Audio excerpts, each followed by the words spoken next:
All right, let's get started. Welcome to our webinar today. My name is Justin D'Souza. I'm a quantitative specialist and statistician at Statistics Solutions. During today's webinar, we are going to discuss how to conduct and interpret tests of differences. I do have a colleague helping me today who will be assisting with any questions that you may have during the presentation. So you can type your questions into the chat box. And if we have time at the end, I will also cycle through any questions that you may have and provide more input on those questions. Okay, so let's go ahead and get started. Today, we'll start out to discuss with the services that Statistics Solutions offers. We will then jump into today's topic, which will be about how to conduct and interpret tests of differences.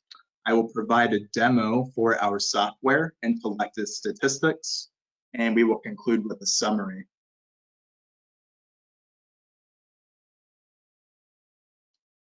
Statistics Solutions provides assistance with virtually every portion of the dissertation process, starting with topic development, going all the way to the discussion chapter and defense preparation. So the way our company works is we will assign a methodologist to you and we'll assign a literature review specialist. So depending on where you need assistance, say you are stuck in the proposal, you're stuck with chapters 1, 2, and 3, and you need some guidance to help get through that chapter, we will assign a methodologist to you. We have quantitative and qualitative specialists, and we have a literature review specialist who can help you determine the direction you need to take, add citations and references to your paper, help bolster your paper so it can get through the committee process. So as I said, we assist with topic development, prospectus and concept papers, depending on which college you go to. It may be a prospectus, it may be a concept paper. We help with the proposal chapters, so the introduction, literature review, and methodology. We assist with IRB forms, data entry templates. We have our own SurveyMonkey account, so we can help you host your survey on our own SurveyMonkey account. We have both quantitative and qualitative specialists, as I specified earlier. So those specialists can help you frame your research questions, write a data analysis plan that will explain how we're going to crunch your numbers, help you select a research design, determine what minimum sample size you need for your research. And we assist with the discussion chapter, PowerPoints for both proposal and final defenses, and journal publications. So if you've hit a roadblock with your dissertation and you need some guidance, please give us a call at 727-442-4290. For today's topic, as I mentioned, we're going to be discussing how to conduct tests of differences. So we kind of need to lay the groundwork before we dive into that topic. There are both parametric and non-parametric techniques when looking at statistics. And when you run tests of differences, you can branch off into parametric or non-parametric techniques. So a parametric technique is based on assumptions about the distribution of the population from which your sample was derived. So usually this assumption is that your data follows a normal or bell-shaped distribution. There are other assumptions such as having independent samples. Continuous data is often a parametric assumption. So you want to make sure when you first are creating your research questions and you're looking at what analysis you want to run, you need to determine the level of measurement for your variables. So if you have continuous data, you're probably going in the parametric technique. You're going to propose to use a parametric technique. If you're using ordinal data, you're most likely going to use a non-parametric technique. So a non-parametric statistic is not based on assumptions, meaning that data can be collected from a sample that does not follow a specific distribution. So a normal distribution or a bell-shaped curve is not required for non-parametric techniques.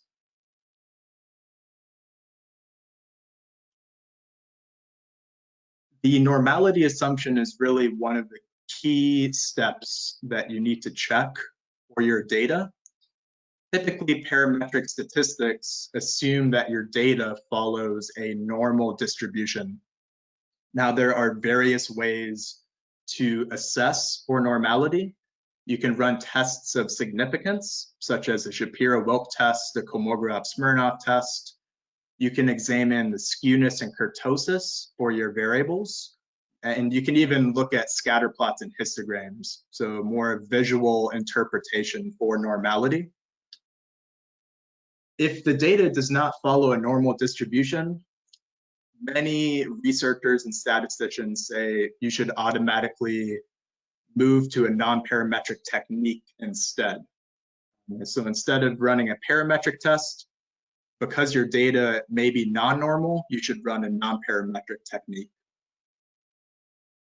I've also seen many times in research that they tend to follow the central limit theorem. So if you have a large sample size, a really large sample size, you can assume that your data is in fact following a normal distribution, even if tests like the Shapiro-Wilk and Kolmogorov-Smirnov test are significant and they show that the data may be non-normal.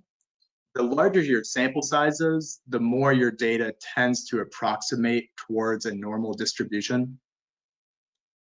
So I've provided a citation here. Howell 2013, he states that violations of non-normality are not problematic when your sample size exceeds at least 50 cases. So depending, you can go many directions with it. I've seen it argued both ways. You can propose to run a parametric statistic, and if your data doesn't follow a normal distribution, you can run a non-parametric test as a backup.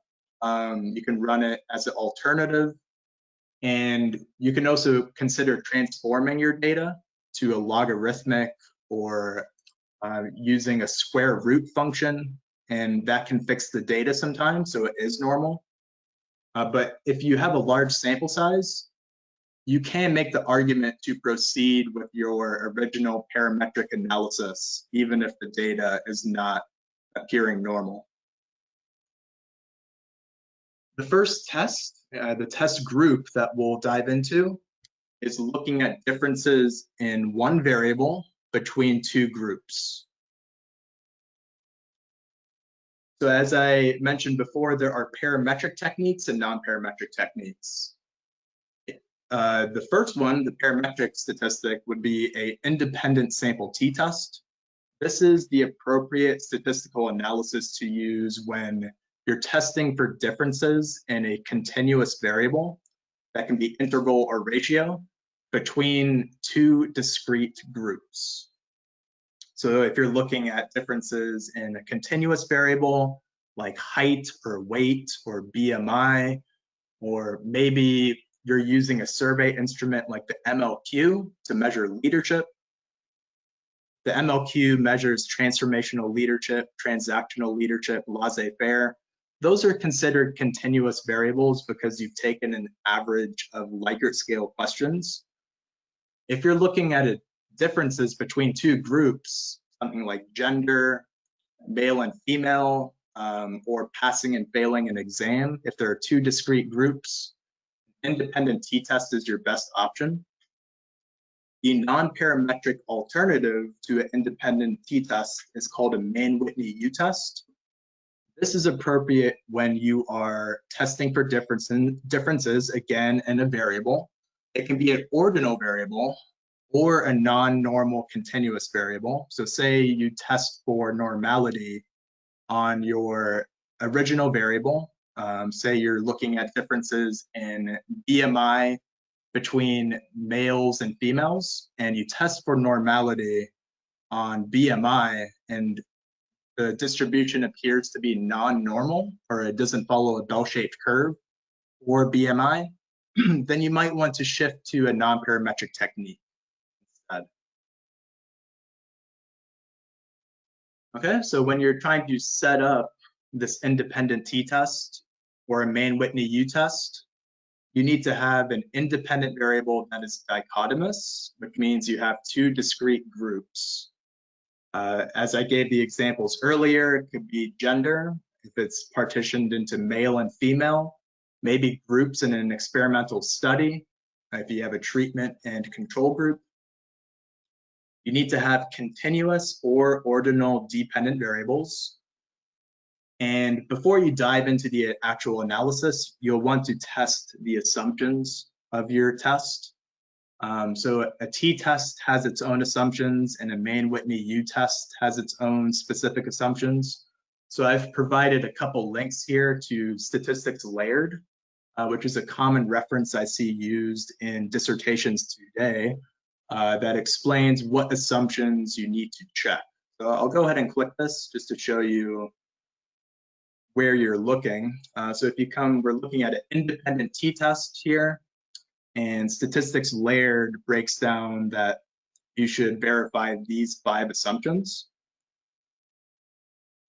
Okay, so your dependent variable needs to be continuous. Your independent variable needs to have 2 discrete categories, male, female, employment status. They give an example here, employed or unemployed. You need to have independence of observations, meaning that every participant is independent. One participant is not influencing another. You can't have multiple people in 2 groups. That's what that assumption is checking. Assumption 4, there should be no outliers. So there are many ways to check that. You can run a scatter plot. You can look at a box and whisker plot. You can also standardize your values and create z-scores. That's another way to look at it. Your dependent variable should be normally distributed. We've touched on that. That is one of the most important ones in every statistical analysis that you run if you propose a parametric technique. And you need to have homogeneity of variance. So the spread in how people are responding needs to be approximately equal between your 2 groups. Typically, a Levine's test is used to check that assumption. Okay, so I'll go ahead and show you a demo of our software, Intellectus Statistics, and how we can run a t-test. So this is what Intellectus Statistics looks like. This is the home page.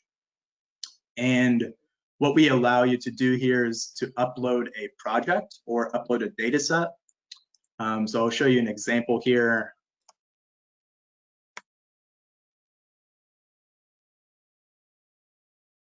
Okay, so we have 3 different ways you can upload data. You can enter data manually. This is kind of like Excel or SPSS. You can just manually enter your data, give it a variable name. You can sort columns how you want and so forth, and then save it. The alternative ways we have for uploading data are by using a file or using a URL link. So through a file, you can upload through a CSV, an Excel file, an SPSS file, SAS, which is a separate software, and Stata, which is another software. So we have 5 different options for uploading data. And I'll show you an example here of what it looks like. So this is a sample spreadsheet for a study that I worked on that was testing for differences in nurse knowledge following an intervention. So the nurses were given a questionnaire at the beginning of this intervention, and they assessed their knowledge, and education was provided, and they responded to the knowledge questionnaire again. And then 3 weeks after, a follow-up was conducted. So 3 different measurements for knowledge were collected. As you can see here, we have multiple options for cleaning your data set. So you can edit your data if you want to change just the specific cell here, you can edit that here. You can change the level of measurement. Say something is nominal when it should really be ordinal or scale. You can adjust levels of measurement. You can convert to dates. You can recode multiple variables at once. Say you have a question that is negatively phrased, then you would want to use reverse coding here.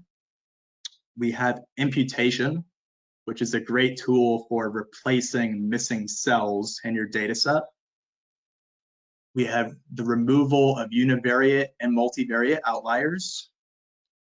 We have a variable calculator here, which can help you create composite scores. So for instance, we have the pretest right here. There were 5 questions on the pretest. So I could say, I want to make a variable called pretest knowledge. And I want to take an average of those 5 items. So then I can just select these 5 items and calculate. You can see the math that is being done here. It's adding those 5 items and dividing by 5. Click submit, and now we have pretest knowledge created at the very end here.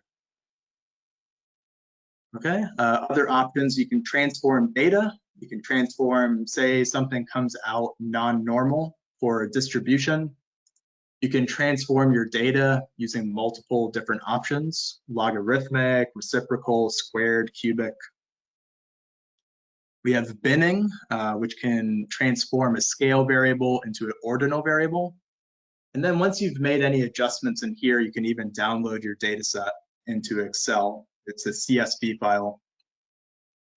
Now, what I've showed you here is kind of jumping ahead to the results chapter. You've already collected your data, but Intellectus Statistics also has a priori information. So if you're at the methodology phase and you're kind of wondering, what tests do I need to run? You've developed your research questions, but you're not sure what's the best test. We have a decision tree here, which can help guide you in the direction of what test is the most accurate to address your research questions. So as we last touched on in the presentation, we were talking about tests of differences between 2 groups. So as you can see the options up here, I want to explore for differences between groups. I only have 1 dependent variable. I don't have any covariates. There's not more than 1 independent variable. And this independent variable only has 2 groups: male, female, passing, failing, and exam. So you can see how the decision tree goes down this path and identifies that you should probably be running a t-test or a main Whitney U-test. So once you've determined what tests you need to run, you can go to data analysis plans and t-tests, an independent sample t-test, and you can see we have a write-up here for what would go in your methodology chapter. You have a research question, you replace the blue highlighted information with what is relevant to your study. You have a dependent variable with an independent variable in 2 groups, and then we provide citations for what needs to be interpreted here.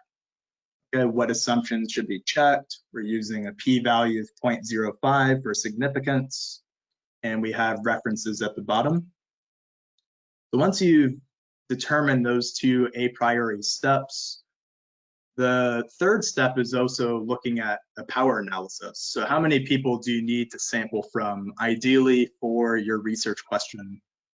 As we touched on t-tests, we're doing an independent sample t-test. You can see that based on what effect size you use, if you're using a large, medium, or small effect size, we have a separate write-up or a power analysis. The larger your effect size, the smaller the sample size requirement typically is. The effect size is determined based on literature and your topic. So you'll want to find literature to support what effect size you need to use for your topic or your industry. And the other parameters are pretty standard. So you want to use the power of 0.8. We're using a two-tailed test here. We have a significant threshold of 0.05. So say we use the large effect size, the desired sample size for this research question would be 52 participants, which ideally, you cut that in half, that would be ideally 26 people in your two discrete groups, 26 males, 26 females. Okay, so then we can go to analyses here and jump into a t-test. I can show you what Intellectus will provide. So as an example here, we'll look at how knowledge pretest scores, which are dependent variable, how they vary by gender. Okay, so I'll click confirm. We can click on options up here and see what assumptions are going to be checked. The normality is going to be checked. We have Levine's test, which is going to be checked. So I click calculate, and this is the write-up that is provided. Okay, so the first thing that are checked are the assumptions. Normality is checked through a Shapiro-Wilk test. And we can see that Shapiro-Wilk was not significant for the pretest, which is a good thing. You actually want non-significance when you do a Shapiro-Wilk test. And it was significant for pretest, but for the female category. So we don't have perfectly normal data, which is okay. That happens a lot. You just have to adjust accordingly. So we then check homogeneity of variance, and you can see that this assumption was met. We have a non-significant homogeneity Levine's test. And we come down here, and this is our actual t-test. We can see that knowledge was 5.00 for males and 3.86 for females on this NERTS questionnaire. And this result was statistically significant. So there was a significant difference in the scores between the two groups. Okay, so remember a threshold of 0.05 is used for significance. This is lower than 0.05. We have a bar plot to visually demonstrate that relationship. And because normality was not supported using the Shapiro-Wilk test, Intellectus Statistics automatically runs a non-parametric alternative, which is the Mann-Whitney U-test. We discussed that in the PowerPoint. If your data is non-normal, you may want to run a non-parametric test as an alternative or as a backup, and that is presented here. So we can see here that the Mann-Whitney U-test was also significant, indicating that we have differences in our two groups. Okay, so I'll come back into the presentation. We'll move to our next examination of differences. We touched on t-tests and Mann-Whitney U-tests, which are looking at differences between two groups. Now we'll expand that a little bit more to two or more groups. If you have a continuous variable and you're trying to see are there differences in two or more groups, then you want to run an analysis of variance, which is short. You've probably seen an ANOVA mentioned many times in research. That's a pretty common statistical tool. If you have multiple continuous dependent variables, then you use a multivariate analysis of variance. So that's a MANOVA. That's what the M stands for, multivariate. And the non-parametric alternative to an ANOVA is called a Kruskal-Wallis test. So again, if you test for normality and your data is not normal, then you might want to run the non-parametric Kruskal-Wallis instead of an ANOVA. So that's used when you have a ordinal dependent variable or you have non-normal continuous data for your dependent variable. So the MANOVA is the parametric technique if you have multiple continuous variables. However, there's not a non-parametric alternative to looking at multiple dependent variables at once. Instead, what you would do is you would run multiple Kruskal-Wallis tests for each dependent variable. Okay, so what are the prerequisites for running an ANOVA, MANOVA, Kruskal-Wallis? You need to have one or more independent grouping variables with 3 or more groups. Some examples are ethnicity, blood type, or political party. You can have more than 2 possibilities. You could even have 2 possibilities and still run it, but you might as well just do an independent sample t-test at that point. It's usually used when you have 3 or more groups. You need to have 1 or more continuous or ordinal dependent variables. And again, I've given the links to checking assumptions for each of these tests. And ANOVA, MANOVA, and Kruskal-Wallis all have their own assumptions to verify.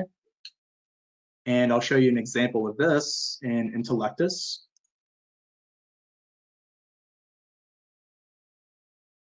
Okay, so we have the t-test and Whitney used still here. I'm going to go to ANOVAs and run an analysis of variance.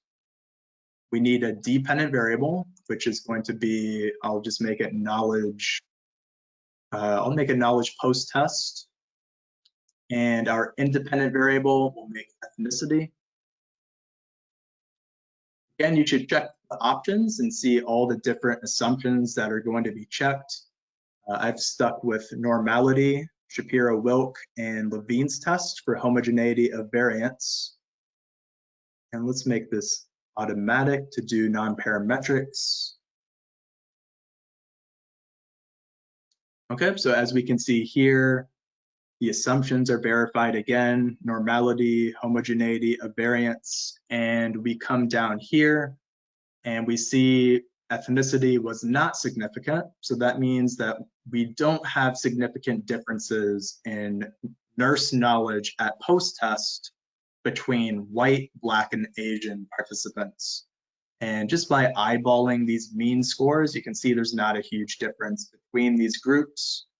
You can see the standard deviation and the sample size of the 3 groups. Now, normality was not supported again here.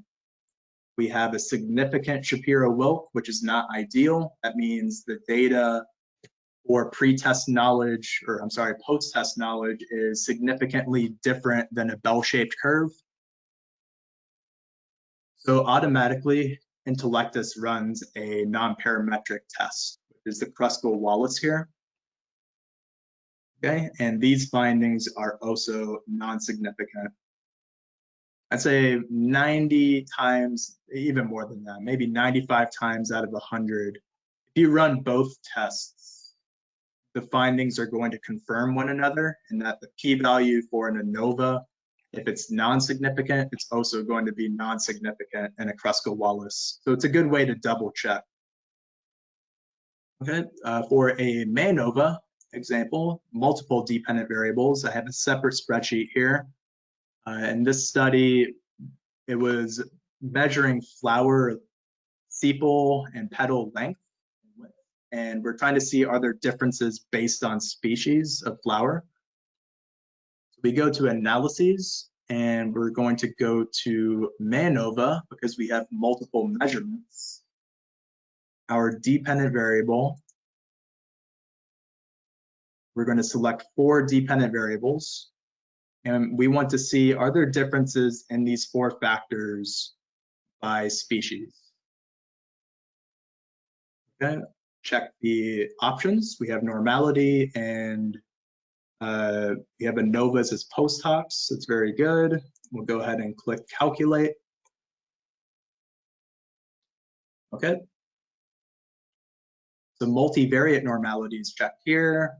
Homogeneity of covariance, absence of multicollinearity are checked to see is there an association between our dependent variables. And we do have a significant multivariate F-test here. Okay, so first, when you do a MANOVA, you want to test the multivariate F-test first to see are there collectively significant differences by species. And that's what this is showing.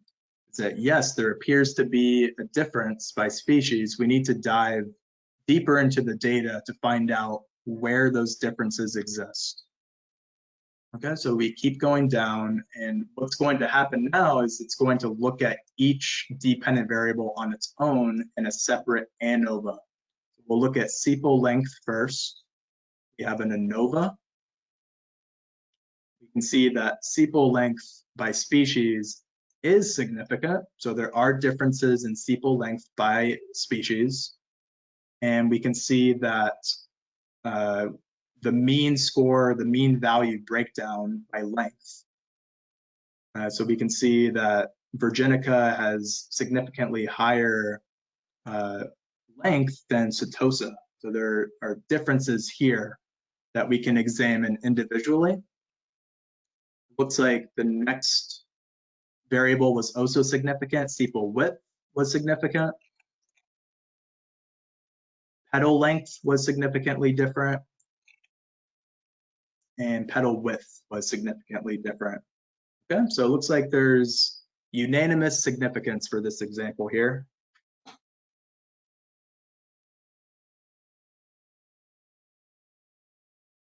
All right, so our next examination is going to be looking at differences in a variable between 2 points in time.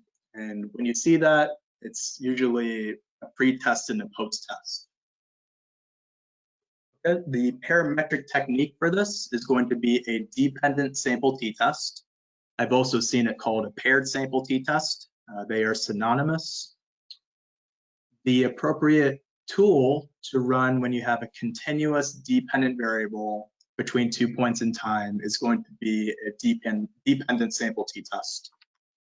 When you have ordinal data or your dependent variable is not normal, it's not following a bell-shaped curve, you might want to run a Wilcoxon signed rank test. So how do we set this analysis up? We need to have one dependent variable that is measured 2 times, 2 discrete times it's measured. We have the links here for what assumptions to verify for a t-test and Wilcoxon signed rank test. And then let's look at this as an example in Intellectus. So what I'll do here, we need 2 points in time. I'm going to come back to this example, the nurse knowledge questionnaire. And let's see if there are differences in pre-test and post-test knowledge. We'll go to analyses. And for this test, we need to run under the t-test window. It's going to be a paired sample t-test. For variable 1, we will select pre-test knowledge. And for variable 2, we'll select post-test knowledge. Options, we have normality being verified. We click calculate, and the t-test is conducted. All right, so we can see that normality was not ideal, wasn't supported with the Shapiro-Wilk test. So a Wilcoxon signed rank test, which is the non-parametric version, is going to be conducted automatically. What we can see in this paired sample t-test, the most important part to look at is the p-value here. We can see that there are significant differences in knowledge between pre-test and post-test. So knowledge increased from 4.37 up to 6.08. That shows that there was a significant increase in knowledge, meaning that the intervention was probably useful for this study. And then for the Wilcoxon signed rank test, we also have significance. Like I said, the findings are usually going to confirm each other.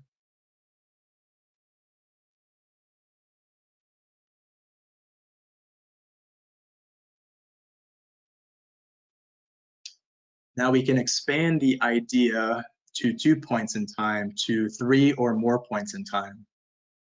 Okay, so if you have a pre-test, a post-test, and a follow-up, this would be the type of test family you want to look at. If you have continuous data and you're looking at differences in 3 or more points in time, you would want to run a repeated measures ANOVA. The non-parametric technique to this is called a Friedman Anova. So again, this is used when you have ordinal data for your dependent variable, or you have a non-normal continuous variable, and you have 3 or more points in time. Okay. And before I move to intellect this, what you need to look out for this on this test is that you have one dependent variable that's measured multiple times. So the same as the we've been working on, there's knowledge that's recurring, that's the recurring measurement, it's measured 3 times. And it's important that you match the data. So you have one row of participant, one row that represents a participant. You need their pre-test, post-test, and follow-up on the same row. So a good way to do that, you need to assign ID numbers at the very beginning of the process so you can match the data. Otherwise, you can't really run a test like this. We have the 2 links for looking at assumptions.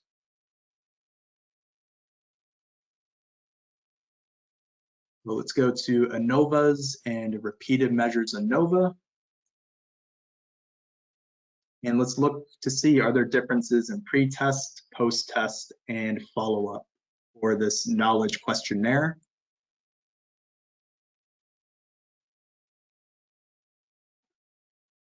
All right. Again, assumptions are verified. Normality, sphericity is used when you have 3 or more time points, multivariate outliers. This is similar to the ANOVA or the MANOVA in that you need to examine, are there differences collectively first? We can see, yes, there appears to be a difference in nurse knowledge between pre, post, and follow-up. You can see the scores here. So interestingly enough, the knowledge went down at the follow-up for this example. And then post hoc tests are conducted to further examine these differences. So it's going to look at pre-test to post-test, pre-test to follow-up, and post-test follow-up. So these are done with paired t-tests, and we can see what pairs are significant. The nurse pre-test to nurse post-test was significant. The difference between pre-test and follow-up was not significant, and the difference between post-test and the 3-week follow-up was significant. Because normality was not supported, a Friedman test is conducted automatically, and we can see that these results were also significant. And then we can examine the pairwise comparisons by comparing our observed differences to the critical difference ratio. So if the observed difference is greater than the critical difference ratio, you have a significant effect. So you can see that is the case for the same findings of the ANOVA, knowledge pre-test and post-test. Observed difference is greater than the critical difference. The pre-test to follow-up, this connects with what we found. This is a non-significant effect because the observed difference is smaller than the critical difference. And then post-test to follow-up, the post-test observed difference was larger than the critical difference. So we do have a significant effect there.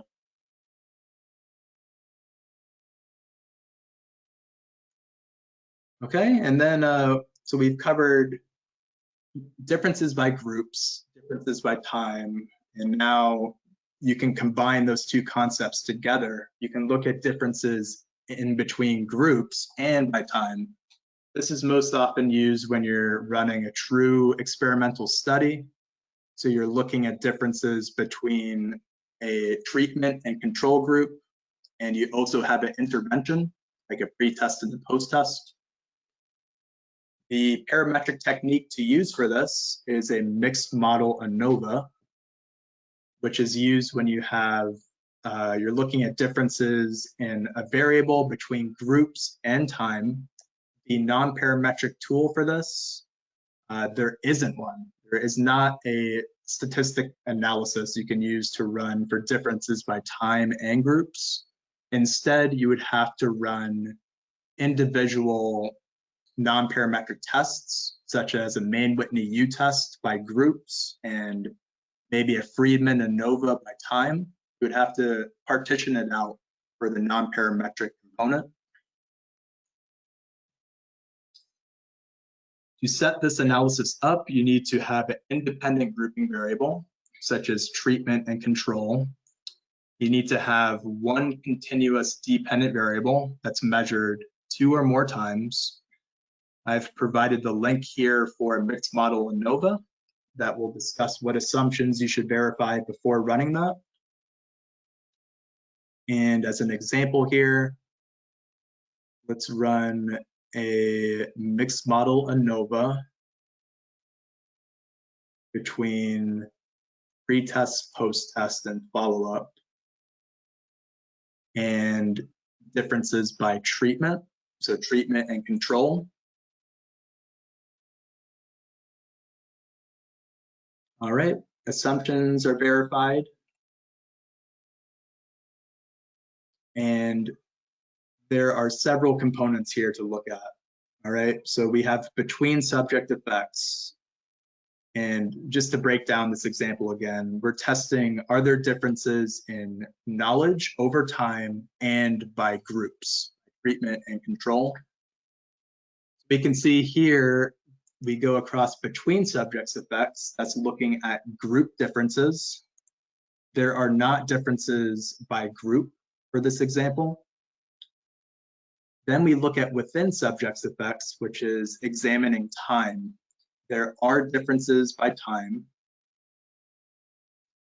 And the final component here is the interaction of grouping, meaning treatment and control, and time, pre-test, post-test, follow-up. This finding was not significant. All right, so it looks like the intervention was useful, but the assignment of participants to treatment and control was not as beneficial. You can come down here for an examination of the post hoc tests. So similar to our previous example, it's looking at pairs. So looking at the control group, specifically, the difference between pre-test and post-test was significant, and the difference between post-test and follow-up was significant. And then looking at the treatment group, it's very similar findings. Pre-test to post-test was significant, and post-test follow-up was significant. All right, the final thing I want to show you in Intellectus is that we do consulting sessions for Intellectus every day of the week for up to a month. For $99, you can join us for group consulting sessions. It's a great deal. This gives you access to 20 to 25 sessions. And we have a statistician who will help you with your research, with your data. They'll help guide you in the direction of what analyses you may need to run, how to run them in Intellectus, how to clean your data, how to interpret, and present you with an APA write-up by downloading the document at the end of the session. So check that out. It's a great deal. Like I said, we have up to 6 seats a day, and there are every day of the week, Monday through Friday, you can join for a session.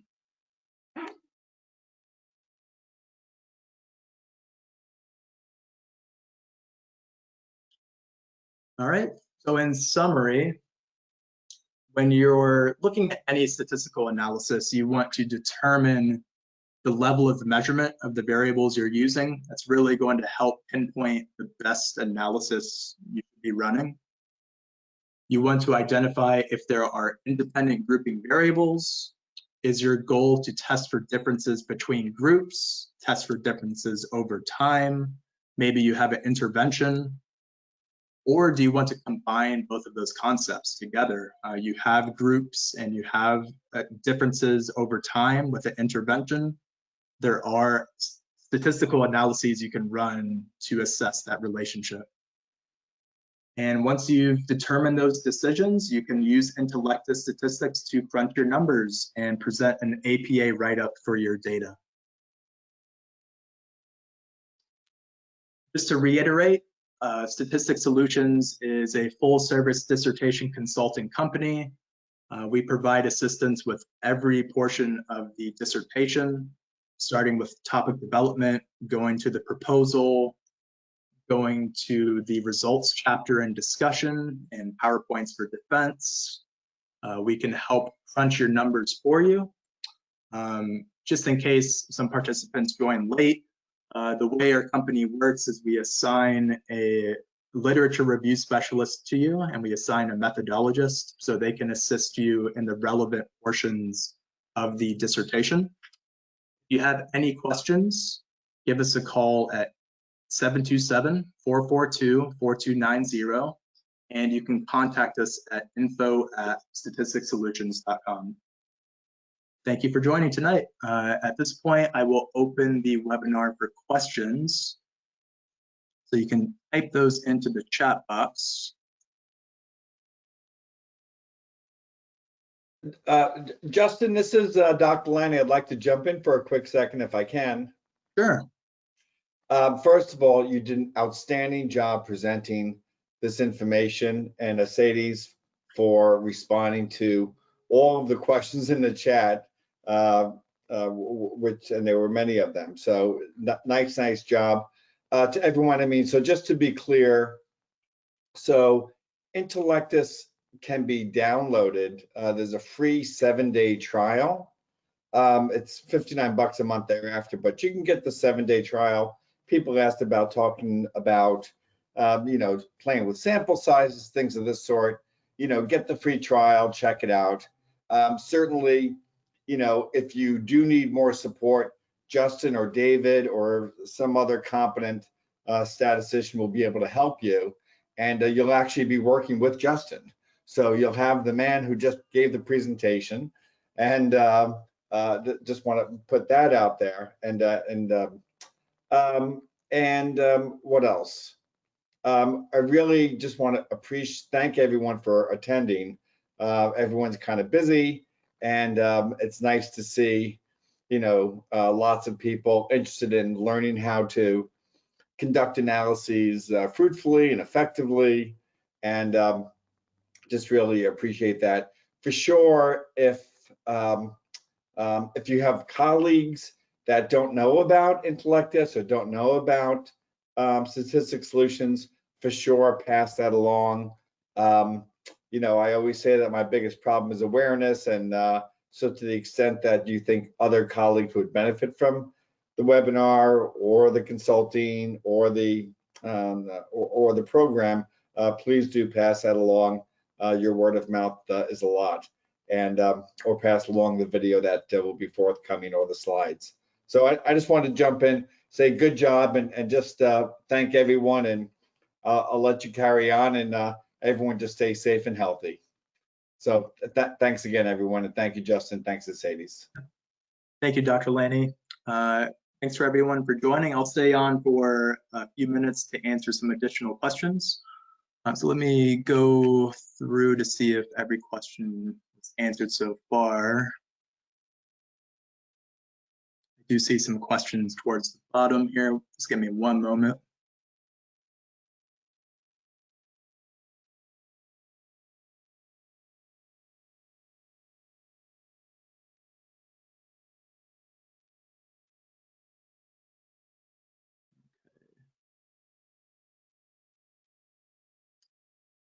We have a question here. Is a Manova an appropriate test for a study with one dependent variable and 4 independent variables? No, when you run a Manova, you need to have multiple dependent variables. So I would suggest just running an analysis of variance. In your case, The more specific term would be called a factorial ANOVA. So that means you have multiple factors or independent variables.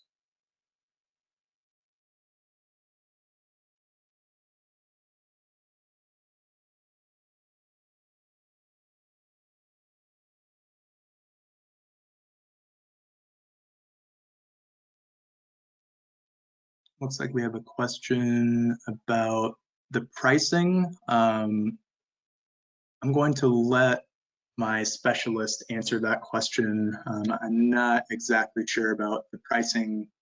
The webinar is, the Intellectus webinars are $99 a month. So that's for up to 1 month, you get access to 20 to 25 sessions. You can join every day of the week.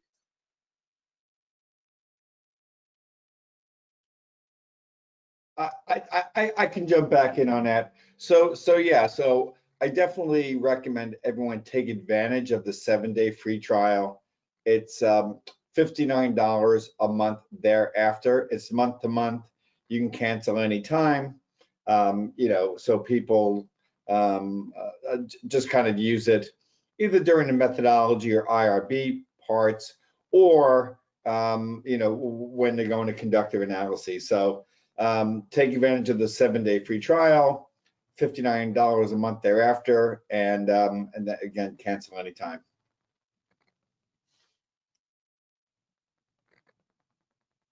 Dr. Laney, it looks like you have another question from Cameron. Do you speak directly to clients now? Well, not during this webinar. I typically defer to people smarter than me, like Justin or David. But if you want to schedule, you know, a quick time to speak, you can certainly just call the main number and you know, set up a few minutes. I'd be happy to speak with you, Cameron. All right, looks like we have a question from Chip. Can we get help running SPSS statistics, or do you need an approved proposal needed to change to use the software? We can absolutely help you with running statistics in SPSS. We can use SPSS or Intellectus, whichever you feel more comfortable with, whichever you have outlined in your proposal. And I would say, you know, not to beat up too much on SPSS. I mean, you can do math using an abacus too, but I think I'd want to find a more effective calculator and way of doing things. So, yeah. I mean, if you're mandated to do that, typically people are not that is committees are not finicky on the type of program you use. So as long as you cite, hey, I used Intellectus. But if you wanted SPSS, as Justin said, sure, we can walk through that process again.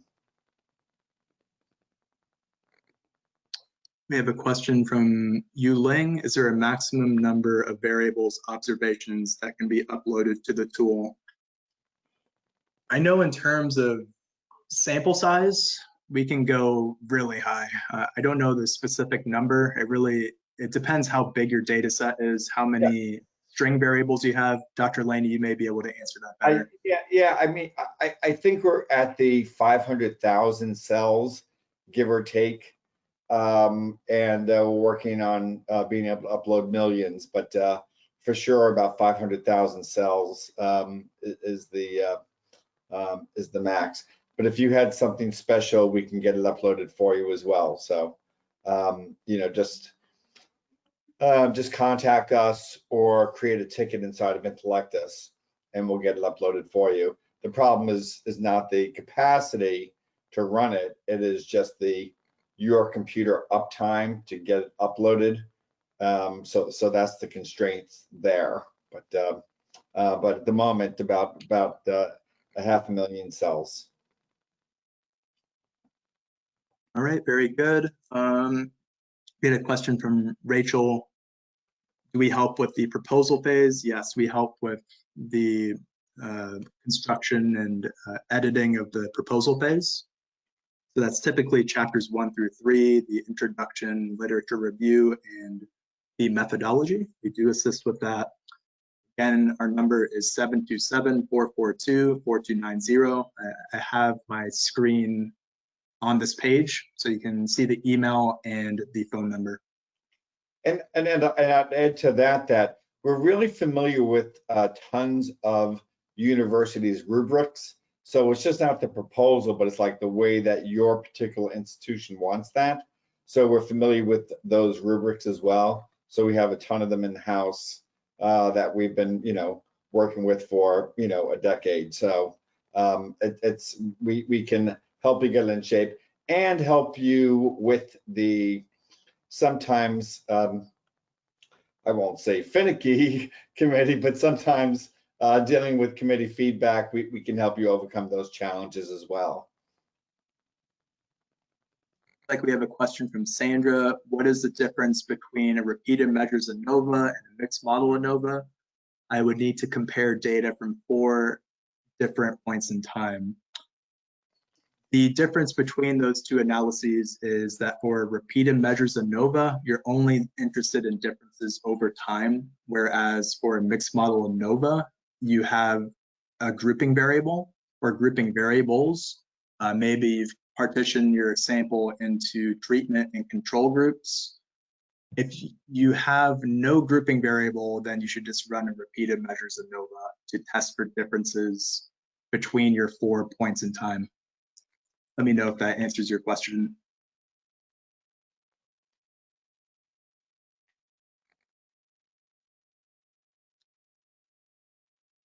Miosotis, yes, we are going to send a copy of the video and recording following the webinar. Later this evening or early tomorrow, you will get a copy. Rachel asked about the 7-day free trial and $59. So yeah, you can get the 7-day free trial. If you cancel within that 7 days, you just got a 7-day free trial. If you love it, as we hope that you do, then it would be just the $59 a month. By the way, if you get to your department, those prices drop way down. Somewhere in the $80 per year range per year. So things change once you get departments involved, and you can contact Mercedes or any of the phone numbers or emails that you have in front of you, and we'd be happy to do a demonstration and look to, make sure that others can really benefit from it as well. So, but just for kind of a one-off, take advantage of the 7-day free trial. Certainly. Do we have any additional questions? I'll stay on for some more time. Looks like we still have several participants. So if you have additional questions, please type them into the chat box. So Rachel, help with revisions is often a stumbling block. So, without having to go back and forth, again, contact us at the email or phone number in front of you, and we can help with the revisions and just make sure that it's, get you over that hump.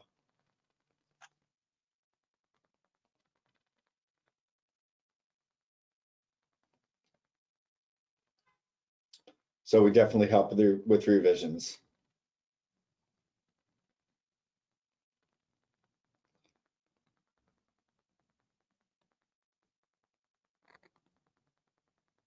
Sounds good, Cameron. Yeah, let us know when you have any questions.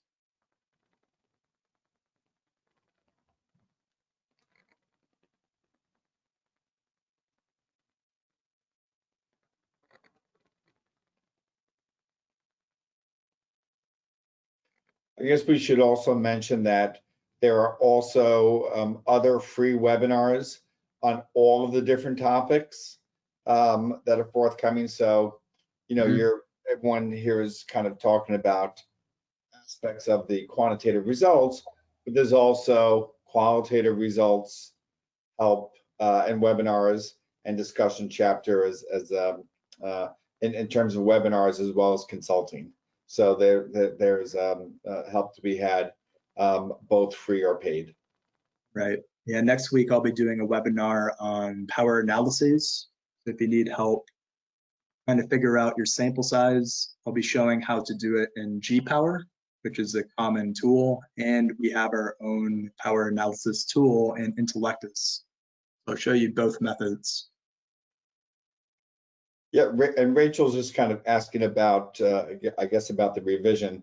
So yeah, I mean, when you call and speak with Janine, send her your document this way that she can, give you an appropriate quote based on the number of pages that you have. Obviously, if you have 2 pages versus 202, it's going to be different. So, but Janine is an expert at assessing what's needed, your time frames, and then of course getting the support around to accomplish your task or chapter.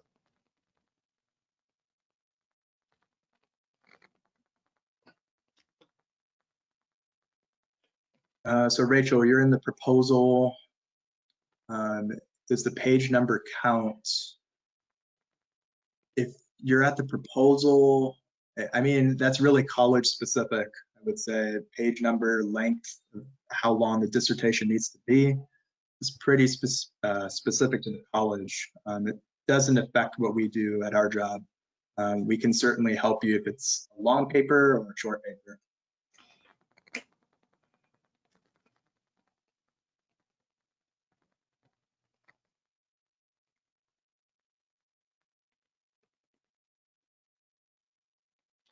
So Cameron just asking about, help with the editing. So yeah, I mean, that's precisely to help. It's your dissertation or project. Our job is to help you bring it up and edit it with you and get it to a level that's acceptable.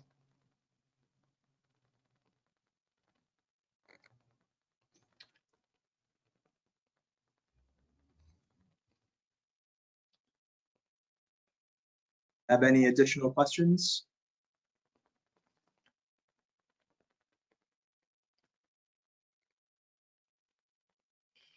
Correct, Cameron. So yeah, no matter what chapter you're working on, we have a specialist who has expertise in that chapter.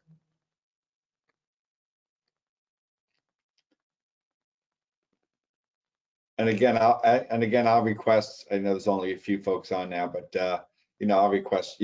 Please pass along all the different webinars that are available, whatever social media channels you're all on.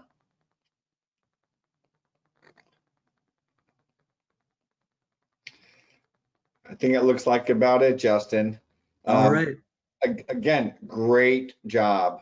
Great job. I say these great comments back to everyone. So thank you both, and thanks everyone for showing up. But excellent, excellent, excellent job. Yep. Thanks for joining, everyone. Join us for our next webinar on Tuesday. We do multiple of these during the week. Best of luck working on your research, and stay safe out there. Have a good one. Bye all.